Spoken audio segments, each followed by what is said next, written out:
اگر یہ دعا آگے فارورڈ نہ کرو تو واپس مجھے سینڈ کر دینا۔ پیارے نبی کریم محمد صلی اللہ علیہ وسلم نے ارشاد فرمایا، وہ شخص جنتی ہے جو رات کو سونے سے پہلے سب کو معاف کر کے سوئے۔ اور آپ صلی اللہ علیہ وسلم نے یہ بھی فرمایا، جس نے بھی میری اس حدیث کو سنا اور دوسروں تک پہنچایا، قیامت کے دن اس کے لیے میرے شفاعت واجب ہوگی۔ برائی کو خود میں اور اچھائی کو دوسروں میں تلاش کرو، یہی آپ کی سب سے بڑی اچھائی ہے۔ غصے سے بچو کیونکہ وہی پاگل پن سے شروع ہوتا ہے اور پچھتاوے پہ ختم ہوتا ہے۔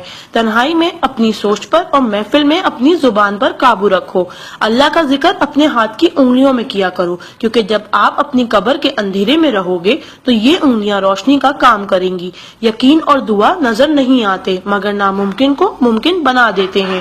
انسان اگر 60 سال جیتا ہے تو 31,53,06,000 منٹ جیتا ہے، اور ان میں سے اللہ صرف نماز کے لیے 5,47,500 منٹ یعنی کہ 60 سال میں سے صرف 1 سال 1 مہینہ مانگتا ہے، اور ہم دے بھی نہیں سکتے۔ تعجب کی بات ہے۔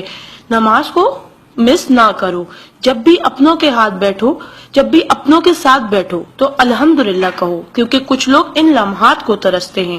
جب بھی اپنے کام پر جاؤ تو الحمدللہ کہو، کیونکہ بہت سے لوگ بے روزگار ہیں۔ الحمدللہ کہو جب تم تندرست ہو، کیونکہ بیمار کسی بھی قیمت پر صحت خریدنے کی خواہش رکھتے ہیں۔ الحمدللہ کہو کہ تم زندہ ہو، کیونکہ مرے ہوئے لوگوں سے پوچھو زندگی کی قیمت۔ دوستوں کی خوشی کے لیے تو بہت سے میسج کیے جاتے ہیں، دیکھتے ہیں اللہ کے شکر کے یہ میسج کتنے لوگ فارورڈ کرتے ہیں۔ اسلام از a school, then is a class, دنیا is a campus, we are the student, Quran is syllabus, Ramzan is test, namaz is practical, Muhammad صلی اللہ علیہ وسلم is a teacher, Allah is examiner and qayamat is the date of result. So try to get the first position in this result. Please do not stop forward to all مسلم۔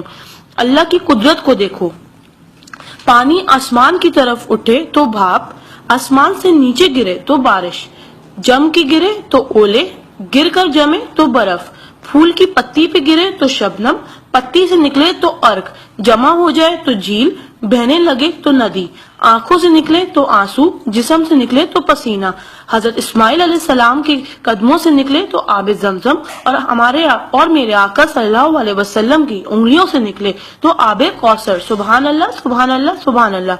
کوئی نہ جانے جسے اسی رب جانتا ہے، راز کو راز نہ سمجھو وہ سب جانتا ہے، اگر مانگنا ہے تو اس رب سے مانگو، کیونکہ زبان پہ آنے سے پہلے وہ دعا کی وجہ جانتا ہے۔ سبحان اللہ۔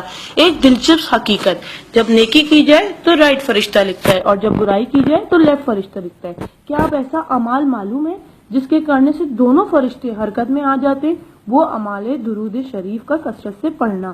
رائٹ فرشتہ 10 نیکیاں لکھتا ہے، الٹے ہاتھ کا فرشتہ 10 گناہ مٹاتا ہے، اور اللہ 10 درجات بلند کرتا ہے۔ سبحان اللہ۔ آپ اس میسج کو اپنے لیے صدقہ جاریہ بنائیں اور دوستوں تک پہنچائیں۔ سبحان اللہ، الحمدللہ، اللہ اکبر۔ پہلے سینڈ کر دو، کیونکہ جب تک کوئی یہ میسج پڑھتا رہے گا جنت میں آپ کا نام کا پیڑ لگتا رہے گا۔ Please do not stop. Regards Zainab Abid. Thank you, جزاک اللہ۔